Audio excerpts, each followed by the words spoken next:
오늘 성경 말씀이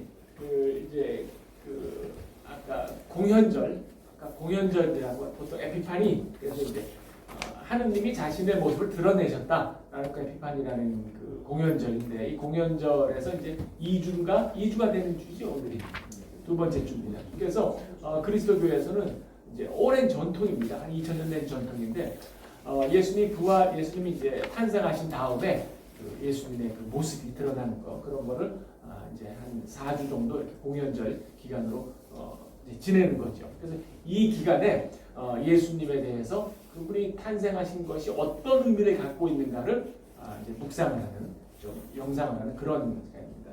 그래서 이 오늘의 성경 말씀이 이게 이제 이 전례력이라고 있습니다. 전례력에 따라서 성서 말씀을 이렇게 배치를 하는 거죠. 그게 벌써 한 2000년 가까이 된 일입니다. 그러니까 여기 세민족교회는 지난번에도 와서 좀 봤지만은 보통 이제 일반 개신교회에서는 목사님이 그냥 그 주의 설교를 정하는 거예요.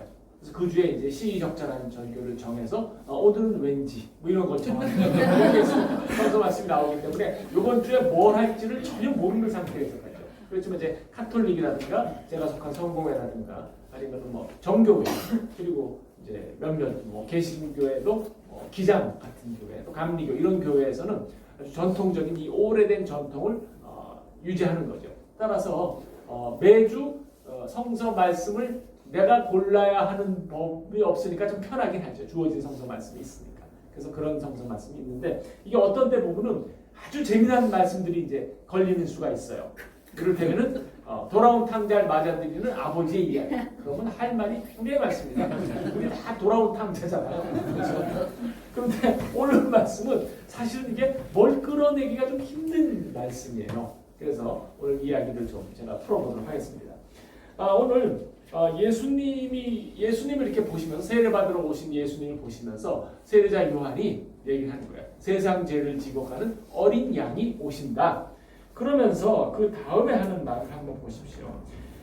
31절부터 제가 조금 읽어보겠습니다. 나는 이분을 알지 못합니다. 내가 와서 물로 세례를 주는 것은 이분을 이스라엘에게 알리려고 하는 것입니다. 또 증언하여 말하기를, 나는 성령이 비둘기같이 하늘에서 내려와서 이분 위에 머무는 것을 보았습니다. 나도 이분을 몰랐습니다. 그러나 나를 보내어 물로 세례를 주게 하신 분이 나에게 말씀하시기를, 성령이 어떤 사람 위로 내려와서 머무는 것을 보거든 그가 바로 성령으로 세례를 주시는 분임을 알아라 하셨습니다. 그런데 나는 그것을 보았습니다. 그래서 나는 이분이 하나님의 아들이라고 증언하였습니다. 라고 되어 있습니다. 이게 딱 보면 이런 식이에요. 내가 누구한테 세례를 주는데 그분한테 세례를 줄 때는 성령이 비둘기처럼 내려올 것이다. 그러면 그 양반이 누구냐 하면은 바로 하나님의 아들이라는 것을 알아라 라고 하는 거를 요한이 미리 얘기를 들었다는 거예요. 하나님한테. 모르겠으니까 예수님의 일면식도 없으니까 그분이 누가 올지 모르지만 아무튼 들어와서 딱 세례 계속 주는 거죠. 딜이 주는 거예요. 세례를 주다가 갑자기 세례를 딱 줬더니 하늘에서 비둘기처럼 성령이 쫙 내려와. 그러면 이 양반이 예수다. 이렇게 하는 거죠. 일종의 뭐라고 할까요? 이렇게 뭐 그런 거죠. 로또문을 계속 하다 보면 뭔가 로또가 맞으면 성령이 임할 줄 알아. 뭐 이런 거. 뭐 신부라는 사람이 저런 얘기를 하는 거는 이제 하여튼 반은 듣고 반은 흘리시면 돼요. 근데 나중에 꼭 물어보면 이상하게 그 말만 기억해요. 근데 요거는 뭐냐면은 마가복음 1장 14, 15절에 같은 말이 나옵니다. 세례자 요한이 세례를 두고 있는데 갈릴리아에서 예수님이 오셨어요. 요르단강으로. 세례를 받으니까 하늘에서 성령이 비둘기처럼 내려오더라. 그리고 예수님이 무트로 걸어 나오시니까 하늘이 쫙 열리면서 하나님의 목소리가 들립니다. 내 사랑하는 아들이다. 그러니까 딱 두 줄밖에 안 돼요. 그런데 여기 보면은 얘기가 좀 길잖아요. 성령 내려오고 하나님 아들이다. 뭐 다 스토리 같은데. 그러면 둘 중에 어느 게 오리지널이겠습니까? 짧은 게 오리지널. 그러면 요 짧은 게 AD 70년경 이야기입니다. 마가복음에 쓰여진 게 AD 70년이니까. 그 당시에 요 짧았던 게 요한복음은 한 AD 100년, 110년경 쓰여졌으니까 이런 얘기 처음 들어보세요? 이런 거 잘 모르는데. 하여튼 성서라는 게 하늘에서 뚝 떨어진 책이 아니라 최초의 그리스도 작가들이 쓰고 나면 그걸 또 베끼고 옮기면서 이렇게 해서 한 AD 70년에서 110년까지 40년 동안에 완성된 게 마태, 마가, 누가, 요한 네 가지의 복음서입니다. 그러니까 요한복음서가 제일 늦게 쓰여졌으니까 이 사이에 이거를 읽고 이 사람의 상상력이 들어간 거지.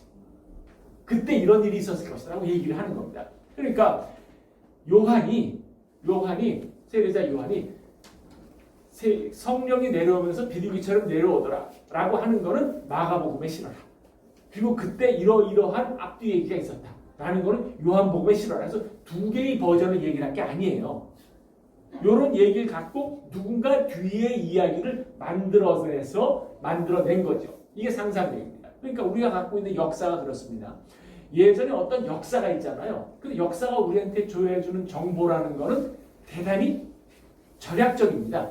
많이 주지를 않아요. 그러면 그 정보들이 들어온 거에 빈틈이 있지 않습니까?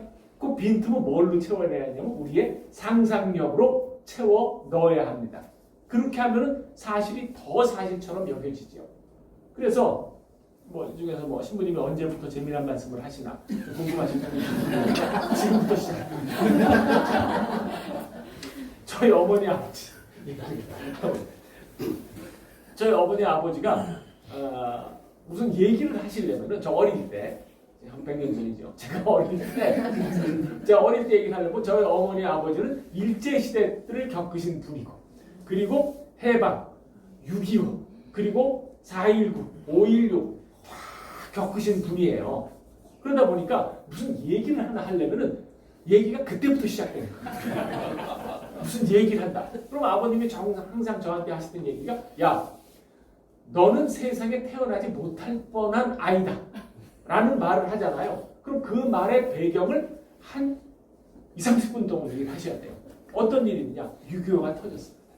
6.25가 터졌는데 아버님은 영월에 계셨어요.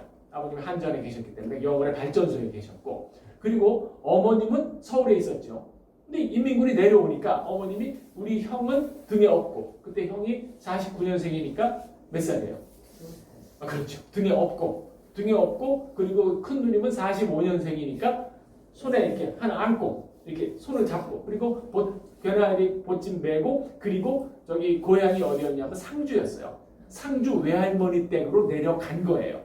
아버님은 영월에. 그러니까 이게 부부가 졸지에 헤어진 거죠.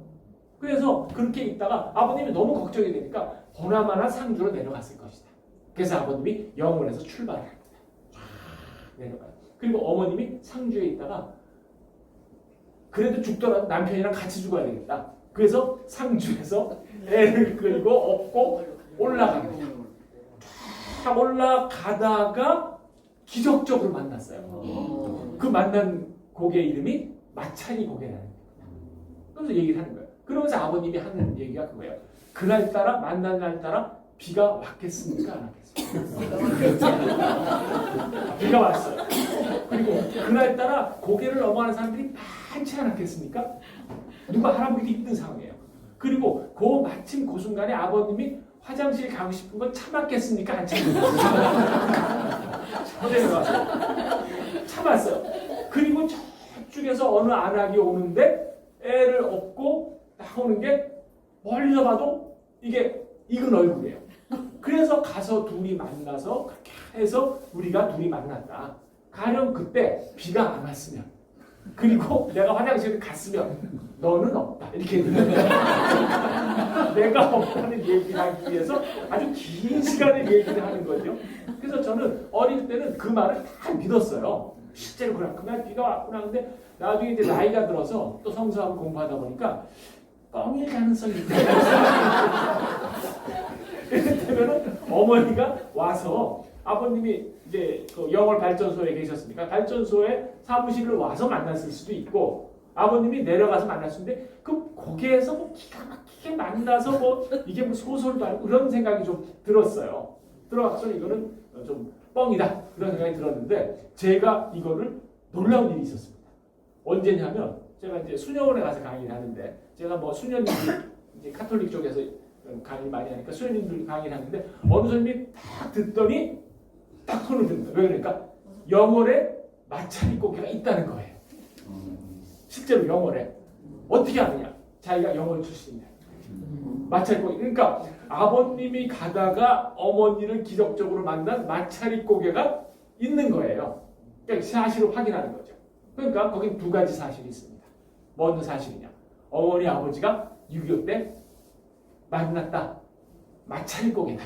딱 두 가지 사실을 가지고 막 갖다 붙여갖고 이야기가 잔뜩 늘어진 거죠.